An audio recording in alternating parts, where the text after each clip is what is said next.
Dear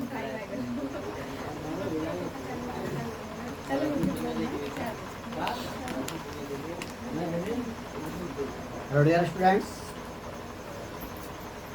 आइए हम लोग क्लास 12 की केमिस्ट्री फर्स्ट पेपर देखते हैं।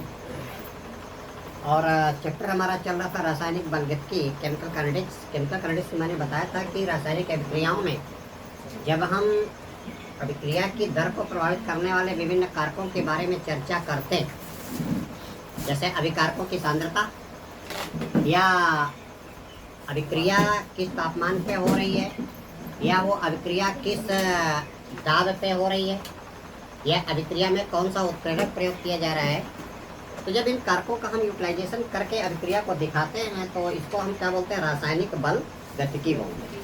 इसके बाद आपने अभिक्रियाओं के प्रकार पढ़ा था अभिक्रिया दर के आधार पे, जिसमें पहली अभिक्रिया बताई गई थी वेरी फास्ट रिएक्शन, दूसरी बताई गई थी वेरी स्लो रिएक्शन और तीसरी बताई गई थी slow reaction. Very fast reaction में अभिकारकों की सांद्रता और उत्पाद की सांद्रता में परिवर्तन नहीं दिखता है, इसलिए इतनी फास्ट जो रिएक्शन होती है इसलिए अभिक्रिया की दर डिसाइड नहीं की जा सकती। और वेरी जो स्लो रिएक्शन होती है उसमें भी इतनी स्लो चलती है कि उसमें अभिकारक और उत्पाद की सांद्रता में परिवर्तन आपको दिखाई नहीं पड़ता। तो इस वेरी स्लो रिएक्शन की भी रेट ऑफ रिएक्शन डिसाइड नहीं की जा सकती।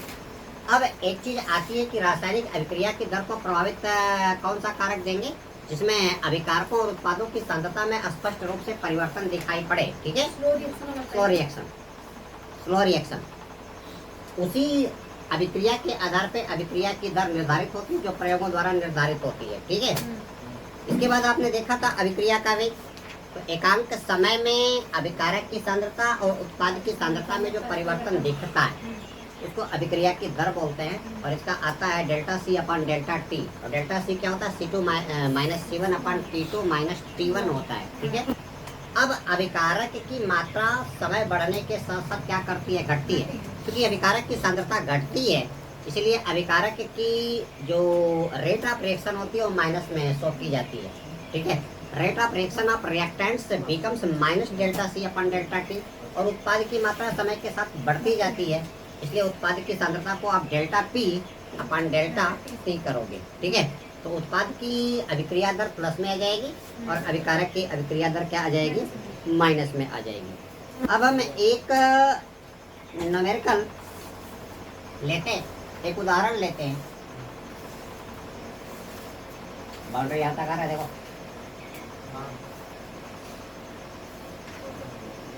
ये नीचे तक जा रहा होगा।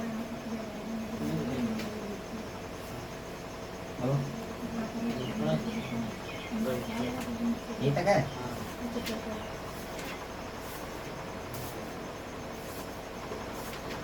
तो आप देखेंगे एक एग्जाम्पल है आपका, एक अभिकारक A और B ये मिल करके क्या बनाते हैं, उत्पाद P बनाते हैं। तो ये आपके क्या हो गए, ये हो गए आपके अभिकारक और ये हो गया उत्पाद। अंग्रेजी में बोले तो इसको बोलेंगे रिएक्टेंट्स और ये हो गया प्रोडक्ट। क्योंकि अभिकारक की सांद्रता समय के साथ क्या करेगी, घटेगी, और उत्पाद की सांद्रता समय के साथ बढ़ेगी। तो यहाँ पे आप क्या करोगे, ये आपका माइनस साइन के साथ आ जाएगा। R इक्वल माइनस अभिकारक की सांद्रता में परिवर्तन डेल्टा सी और अपान क्या हो गया, डेल्टा टी। और इधर क्या हो जाएगी, इधर प्लस डेल्टा पी अपान क्या हो जाएगी, डेल्टा टी हो जाएगी। ठीक है, तो ये अभिक्रिया की दर। अब आप क्या कर दो, लिमिट ले लो, limit delta T tends to 0, limit delta T tends to 0, then minus delta C upon delta T becomes minus D D T of C. और ये इक्वल हो जाएगी आपकी limit delta T tends to 0, then plus delta T upon delta T becomes D D T. आप क्या हो जाएगी, ये पी के इक्वल आ जाएगी। यहाँ तक हमने पिछले वीडियो में देखा था। अब यदि किसी अभिक्रिया में मॉलिक्यूलरिटी स्टोइकियोमेट्रिक कोएफिशिएंट दिए हुए हों, रस समीकरण में के गुणांक दिए हुए हों, जैसे एक अभिक्रिया की दर ज्ञात करना, अभिक्रिया की दर ज्ञात करना जबकि अभिक्रिया में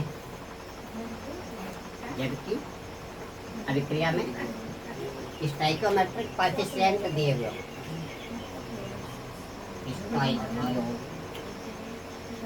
स्टोइकोमेट्रिक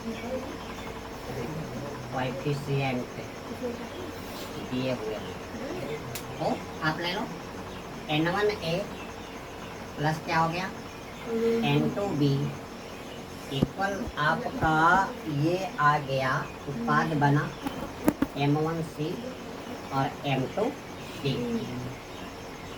जहाँ पर n1 तथा n2 अभिक्रिया में भाग लेने वाले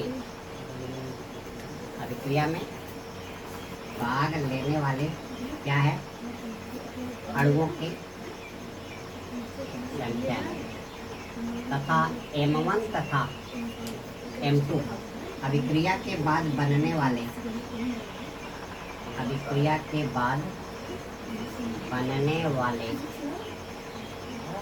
उत्पाद के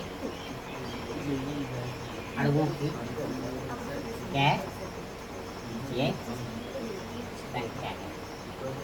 तो यहाँ पे अभिक्रिया की दर आपकी क्या हो जाएगी, देखो यहाँ पे n1 है ना, n1 मोल के लिए डेल्टा सी, एक मोल के लिए क्या हो जाएगा ये -1/n1 कर दोगे, यहाँ पे ये बटे में जाएगा और ये आपका हो गया अभिकारक एक ही सांद्रता में परिवर्तन बटे डेल्टा टी। ये अभिक्रिया की दर बराबर हो जाएगी -1/n2 और ये हो गया डेल्टा बी अपान क्या हो गया डेल्टा टी, n2 बटे में गया। इधर अभी ये क्या हो जाएगा, ये दोनों आपके क्या थे, दोनों आपके अभिकारक थे और अभिकारक की अभिक्रिया दर समय के साथ क्या करती है, घटती है। यहाँ पे हमने क्या कर दिया, माइनस कर दिया। अब उत्पाद में क्या हो जाएगा +1/m1 और ये हो गया आपका delta C upon delta T equal +1/m2 और active mass delta D upon delta T. अब यहाँ पे क्या कर दो, डेल्टा टी की लिमिट ले लो, limit delta T tends to 0। तो अभिक्रिया की दर क्या हो जाएगी, ये हो जाएगा -1/n1 delta A upon delta T equal -1/n2 delta B upon delta T equal +1/m1 delta C upon delta T equal +1/m2 delta D upon delta T. यहाँ पे क्या कर रहे हो, लिमिट टी टेंड्स टू 0 कर रहे हो, ये हो जाएगा -d/dt आप अभिकारक ए की सांद्रता इक्वल -d/dt आप अभिकारक बी की सांद्रता इक्वल, और यहाँ पे क्या हो जाएगा 1/n1 हो गया, यहाँ पे 1/n2 हो गया और यहाँ पे प्लस d/dt 1/ क्या हो गया m1 और 1/m1 को पहले ले लो, इधर हो गया d/dt आप c और ये हो गया +1/m2 d/dt आप d। ये आपकी क्या आ गई, instantaneous rate of velocity of reaction. ये आ गई इंस्टेंटेनियस रेट ऑफ वेलोसिटी आ गई रिएक्शन, यानी अभिक्रिया की क्या आ गई, तात्क्षणिक दर आ गई। ये आपकी निकल गई अभिक्रिया की तात्क्षणिक दर। अब एग्जाम्पल ले लेते हैं। कल मैंने हाइपर प्रोसेस के द्वारा अमोनिया गैस का फॉर्मेशन बताया था। In the example of formation of ammonia bye hyper process, तो वहाँ पे हमने क्या देखा था, N2 + 3H2 इक्वल क्या बना था, NH3। तो प्रेरक क्या लिया था, आयरन, क्या दिया था वर्धा के रूप में मॉलिब्डेनम, और यह क्रिया 500 डिग्री सेल्सियस और 200 एटमॉस्फेरिक प्रेशर पे हुई। तो देखो ये आपके क्या बने, ये आपके रिएक्टेंट्स हैं और ये आपका क्या बन गया प्रोडक्ट बन गया। तो ये दोनों अभिकारक सांद्रता घटेगी ना, तो ये हो गया माइनस डेल्टा N2 बटे डेल्टा T, नाइट्रोजन की सांद्रता में परिवर्तन इक्वल यहाँ पे 3 दे रहा है ना, ये हो गया -1/3। और क्या हो गया, हाइड्रोजन की सांद्रता में परिवर्तन बटे क्या हो गया, डेल्टा T हो गया।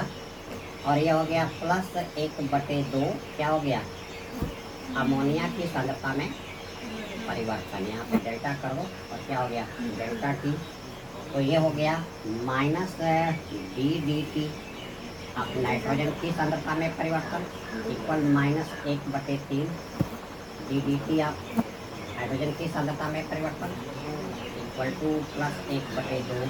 और ये आपका आ गया अमोनिया की सांद्रता में परिवर्तन ddt हो जाएगा। अगर क्या हो गया, ये निकल गया।